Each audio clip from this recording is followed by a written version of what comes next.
ito ang matagal. Mm. Pagka pasok na yan, medyo sikip lang yun na bago. Pero papasok na yan. Kaya para sa mo, mas maganda yung magandang klaseng liha.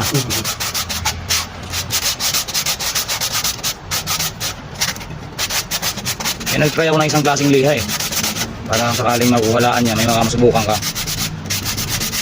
Yung nagamit din namin sa ako ito. Pupura.